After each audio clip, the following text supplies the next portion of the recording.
Hello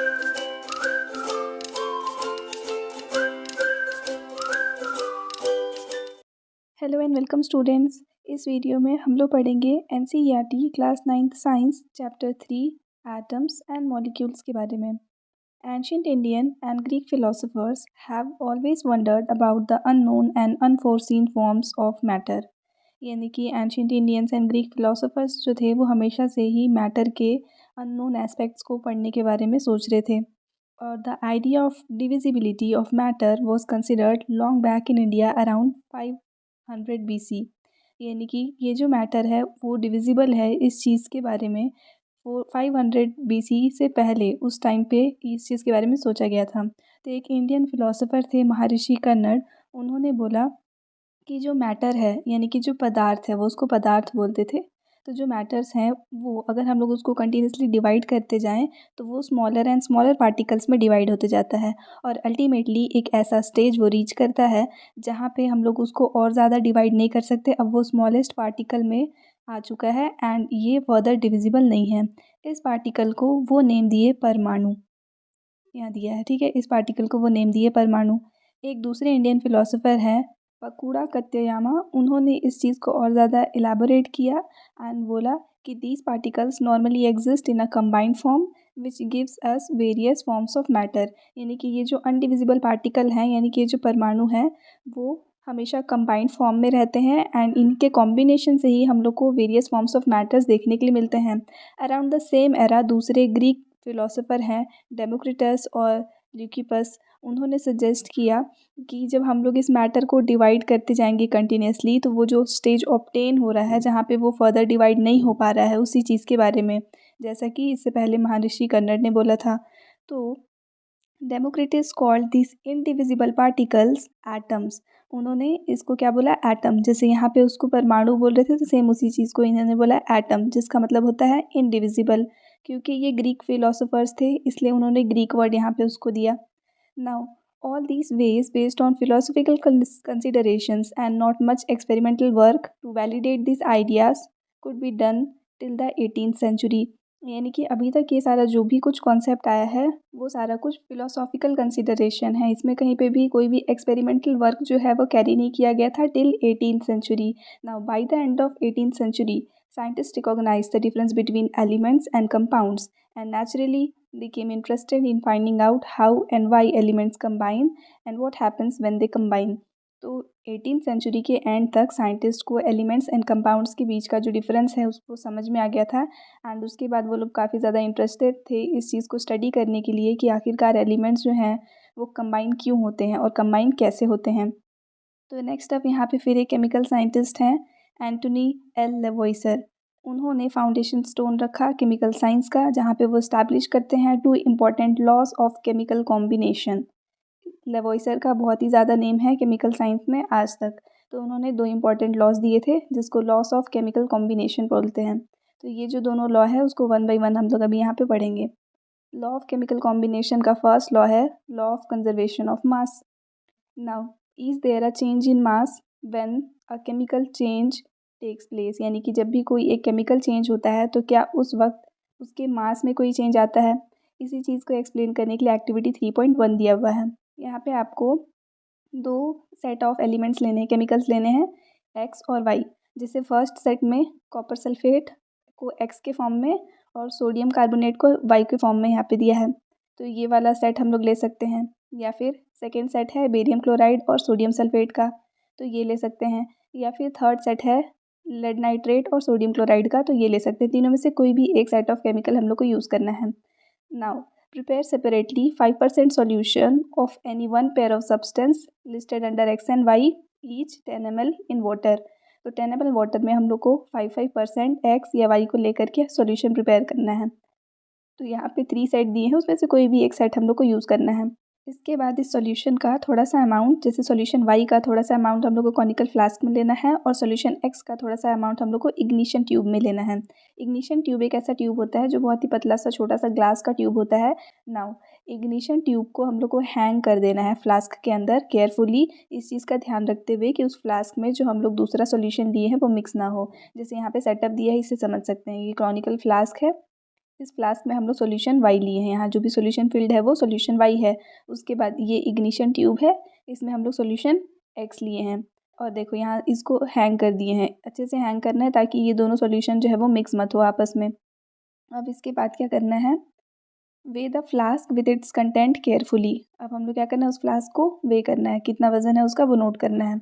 उसके बाद हम लोग क्या करेंगे, इस फ्लास्क को टिल्ट करेंगे और फिर उसको स्वॉल्व करने लगेंगे, मतलब हिलाएंगे इस तरीके से कि दोनों सोल्यूशन जो है एक्स और वाई वो दोनों क्या हो, मिक्स हो जाए। अब जब वो मिक्स हो गया है फिर से हम लोग उसको वे करेंगे। मिक्स होने के बाद क्या होगा कि उस फ्लास्क में रिएक्शन होगा, क्योंकि दो डिफरेंट केमिकल्स थे, दोनों में एक्स और वाई डिफरेंट केमिकल्स थे। अब दोनों आपस में रिएक्ट करेंगे, यानी कि यहाँ पे एक केमिकल रिएक्शन जो है वो होगा। अब इस केमिकल रिएक्शन के बाद में क्या करना है, हम लोग को वापस से उस फ्लास्क को वे करना है। तो क्या है, यहाँ पे हम लोग कॉर्क लगाए थे उसके माउथ पे, क्यों, ताकि कोई भी गैस जो वहाँ पे प्रोड्यूस हो रहा है वो एस्केप ना हो। दूसरा चीज़, जो मास है उस फ्लास्क का क्या वो चेंज हो जाएगा, तो नहीं होगा। इसी चीज़ को बोलता है लॉ ऑफ कंजर्वेशन ऑफ मास। इसके अकॉर्डिंग है, मास can neither be created nor be destroyed in a chemical reaction. यानी कि जब भी कोई केमिकल रिएक्शन होता है तो मास वहाँ पे ना तो क्रिएट होता है और ना ही डिस्ट्रॉय होता है। तो क्या हो रहा है एक्चुअल में, वो सिर्फ एक फॉर्म से दूसरे फॉर्म में कन्वर्ट हो रहा है। अब यहाँ पे जब हम लोग उसको इनिशियल स्टेज में वे किए थे ना, इस कॉनिकल फ्लास्क को जब इनिशियली हम लोग वे किए थे तो उसका अपना एक वज़न होगा, मान लो कि वो 100 ग्राम्स का था। अब इसके बाद जब हम लोग ये दोनों सॉल्यूशन को मिक्स किए तब यहाँ पे केमिकल रिएक्शन होगा, तो रिएक्शन से पहले इसका वेट 100 ग्राम था एंड रिएक्शन हो गया उसके बाद जो इसका वेट है वो तब भी 100 ग्राम्स ही रहेगा। भले ही यहाँ पे न्यू सब्सटेंस प्रोड्यूस हुआ लेकिन उसका वेट जो है वो सेम रहेगा। तो दिस सिंपली मीन्स कि कभी भी कोई भी केमिकल रिएक्शन होता है तो मास ना तो क्रिएट होता है और ना ही डिस्ट्रॉय होता है। ये हो गया first law of chemical combination. Now second law of chemical combination, law of constant proportion. Lavoisier and other scientist ने ये नोट किया कि बहुत सारे ऐसे कंपाउंड्स थे जिनका अगर कंपोजिशन देखें तो वो टू और मोर एलिमेंट से मिलकर के बने हुए हैं, और ये सारे जो एलिमेंट्स हैं उसका एक कुछ ऐसा रेशियो है, कांस्टेंट प्रोपोर्शन है जिसमें वो मिक्स्ड हैं। ठीक है, जैसे कि कंपाउंड्स हैं उसका जो भी उसमें एलिमेंट्स लिए हैं वो सारे के सारे सेम प्रोपोर्शन में हैं, इररिस्पेक्टिव इस बात के कि वो कैसे प्रिपेयर हुआ था और उसको कौन प्रिपेयर किया था। यानी कि सबके में कुछ एक फिक्स वहाँ पे प्रोपोर्शन है। अब जैसे हम लोग एग्जांपल ले लेते हैं वाटर का। वाटर में अगर हम लोग mass of hydrogen and mass of oxygen का रेशियो देखेंगे तो 1:8 रेशियो में होता है, और यही रेशियो जो है वो मेंटेन रहता है पूरे में। फॉर एग्जांपल अगर हम लोग 9 ग्राम ऑफ वाटर लिए हैं और उसको डिकम्पोज करेंगे ना, तो 1 ग्राम ऑफ हाइड्रोजन प्रोड्यूस होगा और 8 ग्राम ऑफ ऑक्सीजन प्रोड्यूस होगा उसमें से, क्योंकि 1:8 के रेशियो में वो दोनों अटैच मिक्स रहते हैं वहाँ पे। सेम वैसे ही अगर हम लोग अमोनिया का एग्जांपल लेंगे तो उसमें नाइट्रोजन एंड हाइड्रोजन है, इनका रेशियो फिक्स्ड है 14:3 का, जहाँ पे 14 जो है वो नाइट्रोजन के लिए लिया है और 3 जो है वो तीनों हाइड्रोजन के लिए लिया है। टोटल 3 हाइड्रोजन्स रहते हैं अमोनिया में, तो हर हाइड्रोजन के लिए 1 1 लिया है यहाँ पे। तो हम लोग चाहे अमोनिया को किसी भी मेथड से ऑब्टेन करें या फिर कोई भी ऑब्टेन करें, लेकिन यही रेशियो रहेगा। सेम वैसे ही वाटर के लिए किसी भी मेथड से उसको ऑब्टेन किया जाए लेकिन यही रेशियो रहेगा। तो एक फिक्स्ड रेशियो है जो देखने के लिए मिल ही रहा है, और इसी को ही लॉ ऑफ कांस्टेंट प्रोपोर्शन बोलते हैं। According to this law, in a chemical substance the elements are always present in a definite proportion by mass। यानी कि कोई भी chemical substance में जो elements present रहते हैं वो हमेशा एक definite proportion में रहते हैं by mass। अब next problem जो यहाँ पे scientist face किए वो ये था, to give the appropriate explanation of these laws। अब इस law का एक appropriate explanation कैसे दिया जाए, तो एक ब्रिटिश केमिस्ट हैं जॉन डेल्टन, वो प्रोवाइड किए कुछ basic theories about the nature of matter. Dalton picked up the idea of divisibility of matter, which was till then just a philosophy। अभी तक क्या था कि जो भी मैटर है वो डिविजिबल है, इस चीज़ को तो फिलोसॉफिकल कंसिडरेशंस ही मिले थे। तो जॉन डेल्टन ने इन चीज़ों को एक्सपेरिमेंटली कंडक्ट किया। He took the name atom as given by the Greek and said that the smallest particle of matter are atom. तो उन्होंने ये वर्ड यूज़ किया एटम, जो कि पहले वाले ग्रीक साइंटिस्ट देकर गए थे। तो वो ये बोले कि जो स्मॉलेस्ट पार्टिकल होता है किसी भी मैटर का उसको एटम बोलते हैं, and his theory was based on the loss of chemical combination. तो जो दो लॉस अभी हम लोग पढ़े इन्हीं लॉस के बेसिस पे वो अपना एक थ्योरी देते हैं जिसको कि डाल्टन्स एटॉमिक थ्योरी बोला जाता है, एंड वो जो है आज के डेट में भी वो बहुत ही ज़्यादा यूज़ होता है। अभी यहाँ पे डाल्टन के बारे में थोड़ा सा दिया है कि जॉन डाल्टन जो थे वो एक पुअर वीवर फैमिली से बिलोंग करते थे, जो कि 1766 में इंग्लैंड में उनका बर्थ हुआ था। ना उन्होंने अपना करियर जो है वो एज अ टीचर स्टार्ट किया था at the age of 12। 7 years later ही बिकेम अ स्कूल प्रिंसिपल, यानी कि 7 years के बाद में वो एक स्कूल के प्रिंसिपल बन गए। तो स्टार्टिंग में वो 12 years के जब थे तब वो टीचर थे, +7 करोगे तो 19 हो जाएगा। 19 के एज में वो एक स्कूल के प्रिंसिपल बने। नाउ 1793 में डेल्टन जो है वो मैनचेस्टर चले गए और वहाँ वो मैथमेटिक्स, फिजिक्स एंड केमिस्ट्री पढ़ाने लगे एक कॉलेज में। ही spent most of his life there teaching and researching, यानी कि वो अपना बहुत सारा टाइम वहाँ पे टीचिंग में और रिसर्चिंग में स्पेंड किए। और 1808 में उन्होंने एटॉमिक थ्योरी जो है वो दिया था, जिसके बारे में अब हम लोग यहाँ पे पढ़ेंगे। तो according to Dalton's atomic theory, all matter, whether an element, a compound or a mixture, is composed of small particles called atom। यानी कि सारे ही मैटर्स, चाहे वो एलिमेंट हो, चाहे वो कंपाउंड हो, चाहे वो मिक्सचर हो, वो सारी चीज़ें एक स्मॉल पार्टिकल से मिल करके बनी हुई हैं एंड उन स्मॉल पार्टिकल्स को एटम बोलते हैं। नाउ इनके थ्योरी के अकॉर्डिंग यहाँ पे 6 पॉइंट्स हैं। First, all matter is made up of very tiny particles called atom which participate in chemical reactions. यानी कि सारे मैटर बहुत ही टाइनी पार्टिकल्स एटम्स से बने हुए हैं जो कि किसी भी केमिकल रिएक्शंस में पार्टिसिपेट करते हैं। एटम्स आर इनडिविजिबल पार्टिकल्स, यानी कि इसको डिवाइड नहीं कर सकते। एंड साथ ही में वो बोले which can not be created और destroyed in a chemical reaction. किसी भी केमिकल रिएक्शन में एटम ना तो क्रिएट होता है और ना ही डिस्ट्रॉय होता है। Next, atoms of a given element are identical in mass and chemical properties. यानी किसी भी एलिमेंट के जो एटम्स होंगे उन सब का मास और जो केमिकल प्रॉपर्टी है वो सेम होता है। एलिमेंट के एग्जांपल में जैसे हम लोग हाइड्रोजन लिए, तो हाइड्रोजन के सारे एटम्स का मास और केमिकल प्रॉपर्टी सेम हो जाएगा। अगर ऑक्सीजन की बात करें तो ऑक्सीजन के सारे एटम्स के मास एंड केमिकल प्रॉपर्टीज़ जो है वो सिमिलर होंगे। नेक्स्ट है, atoms of different elements have different masses and chemical properties. अब अगर दो डिफरेंट एलिमेंट्स की बात करें, जैसे कि पहले हम लोग हाइड्रोजन के खुद के एटम्स को कंपेयर किए, फिर ऑक्सीजन के खुद के एटम्स को कंपेयर किए, लेकिन अब एक हाइड्रोजन का एटम और एक ऑक्सीजन का एटम अगर कंपेयर करेंगे तब इन दोनों में क्या दिखेगा आपको? दोनों का मास भी डिफरेंट है और दोनों के केमिकल प्रॉपर्टीज़ भी डिफरेंट है। Then atoms combine in a ratio of small whole number to form compounds. यानी कि एटम्स जो हैं वो एक पर्टिकुलर रेशियो में कंबाइन होते हैं कंपाउंड्स बनाने के लिए। जैसे कि हम लोग H2O बनाएं तो हाइड्रोजन के 2 एटम्स और ऑक्सीजन का 1 एटम चाहिए। अगर हम लोग NH3 बना रहे हैं तो नाइट्रोजन का 1 एटम और हाइड्रोजन के 3 एटम्स चाहिए। तो वैसे ही ये सारे जो हैं वो एक स्मॉल रेशियो में कंबाइन होते हैं और वो जो रेशियो है वो होल नंबर होता है।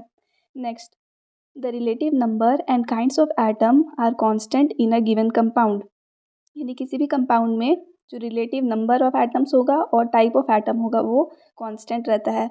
You will study in the next chapter that all atoms are made up of still smaller particles. अब ये जो एटम है इनको तो किसी भी एलिमेंट का अनडिविजिबल, किसी भी मैटर का अनडिविजिबल पार्ट बोला गया है, लेकिन ये जो एटम्स है ना वो खुद भी और भी बहुत छोटे छोटे पार्टिकल से मिक्स होकर के बने हुए होते हैं एंड उसके बारे में हम लोग आगे के चैप्टर्स में पढ़ेंगे। नेक्स्ट है व्हाट इज़ एन एटम। अब एटम के बारे में इतना कुछ तो सुन लिए, लेकिन अब एटम होता क्या है? तो have you ever observe a mansion building walls? क्या आपने कभी किसी मैंसन को वॉल बनाते हुए देखा है? पहले वो क्या करेगा, वॉल बनाएगा, फिर वॉल से रूम बनाएगा, फिर रूम के बहुत सारे रूम से एक साथ कलेक्ट कर लेगा, बहुत सारे रूम्स बना करके वो एक बिल्डिंग प्रिपेयर करता है। तो ये जो बिल्डिंग है इसका जो बिल्डिंग ब्लॉक होगा, जो स्मॉलेस्ट पार्टिकल है जिससे ये बिल्डिंग बना, वो एक्चुअल में क्या है? तो इसके स्मॉलेस्ट पार्टिकल्स हैं ब्रिक्स। ब्रिक्स को कंबाइन कर करके वो वॉल बनाया, वॉल्स को कंबाइन करके रूम बनाया एंड रूम्स को कंबाइन करके वो बिल्डिंग बनाया। तो यहाँ पे जो बिल्डिंग ब्लॉक है वो ब्रिक्स हैं। वैसे ही अगर एंट हिल की बात करें तो एंट हिल का जो बिल्डिंग ब्लॉक होता है वो होता है स्मॉल ग्रेन ऑफ सैंड। यानी कि सैंड के बहुत छोटे छोटे पार्टिकल्स को एक के बाद एक लगा लगा करके एंट्स क्या करते हैं, एंट हिल बनाते हैं। तो सिमिलरली मैटर्स जो हैं उनका बिल्डिंग ब्लॉक होता है एटम। बहुत सारे छोटे छोटे एटम्स कंबाइन होकर के मॉलिक्यूल्स बनाएंगे, फिर मॉलिक्यूल से कंपाउंड्स या फिर एलिमेंट्स या फिर दूसरे मिक्सचर्स बनते हैं जिसको कि हम लोग मैटर बोलते हैं। तो इसका बिल्डिंग ब्लॉक हो गया एटम। अब समझ में आया कि एटम क्या होता है। Now how big are atoms? Atoms कितने बड़े होते हैं? तो एटम्स जो है ना वो एक्चुअल में बहुत ही स्मॉल पार्टिकल है, smaller than anything that you can imagine और कंपेयर विथ। इतने छोटे कि ना तो आप इमेजिन कर सकते हो उतनी छोटी कोई चीज़ और ना ही कंपेयर कर सकते हो। मतलब more than millions of atoms when stack would make a layer barely as thick as sheet of paper, यानी कि अगर कोई भी एक पेपर है आपके पास में, उसका शीट जितना पतला होता है ना, उतना पतला शीट बनाने के लिए भी मिलियंस ऑफ एटम्स को कंबाइन होना पड़ता है। इसीलिए एटॉमिक रेडियस जो होता है उसको नैनोमीटर्स में मेजर किया जाता है। जैसे मीटर तो बहुत वेल नोन टर्म है, हम लोग देख सकते हैं 1 मीटर का कितना वैल्यू है। उस 1 मीटर को अगर हम लोग डिवाइड कर दें किससे, 10⁹ से, तो जो वैल्यू ऑब्टेन होगा उसको 1 नैनोमीटर बोलते हैं। तो एटम्स को नैनोमीटर में मेजर किया जाता है। अब इस नैनोमीटर में से भी अगर हम लोग एटम ऑफ हाइड्रोजन की बात करें तो उसका साइज़ होता है 10⁻⁻10 नैनोमीटर। अब अगर वाटर मॉलिक्यूल की बात करें तो 10⁻⁹ उसका मॉलिक्यूल है। वैसे ही अगर आप उसको एप्पल से कंपेयर करोगे तो एप्पल का 10⁻⁻1 है, एंट का 10⁻⁻3 है। तो इस एंट्स को आप देख लो -3, और वहीं पे एटम्स ऑफ हाइड्रोजन देखो 10⁻⁻10 चला जा रहा है, मतलब बहुत ही छोटा उसका साइज़ होता है।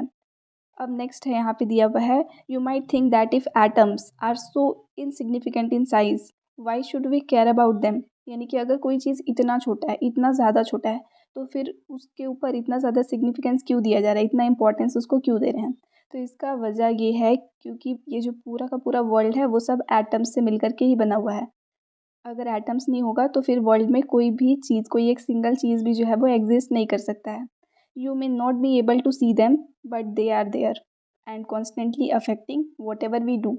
यानी कि भले ही वो नज़र नहीं आते लेकिन वो प्रेजेंट हैं, एंड कॉन्स्टेंटली हम लोग चाहे जो भी एक्शंस लेते हैं उन सब चीज़ों को वो अफेक्ट कर रहे होते हैं। एंड थ्रू मॉडर्न टेक्निक्स कुछ एटम्स को मैग्नीफाई करके उनका इमेज ऑब्टेन किया गया है on the surface of silica. जैसे यहाँ पे दिख रहा है, ये सरफेस ऑफ सिलिका है, उसके ऊपर जो एटम्स हैं उनको बहुत ज़्यादा मैग्नीफाई करके यहाँ पे दिखाने का ट्राई किया गया है। नाउ नेक्स्ट है, what are the modern day symbol of atom of different elements. यानी कि जो भी एलिमेंट्स हैं ना उन सब के एटम्स को फिर अलग अलग सिंबल्स से रिप्रेजेंट किया जाता है। तो वो सारे सिंबल्स क्या क्या हैं, अब यहाँ से हम लोग नेक्स्ट वाली वीडियो में पढ़ेंगे। आई होप आपको ये वीडियो यहाँ तक समझ में आया। Thanks for watching and please to subscribe if you are new to our channel. इसके आगे वाली वीडियो की लिंक आपको डिस्क्रिप्शन में मिल जाएगी।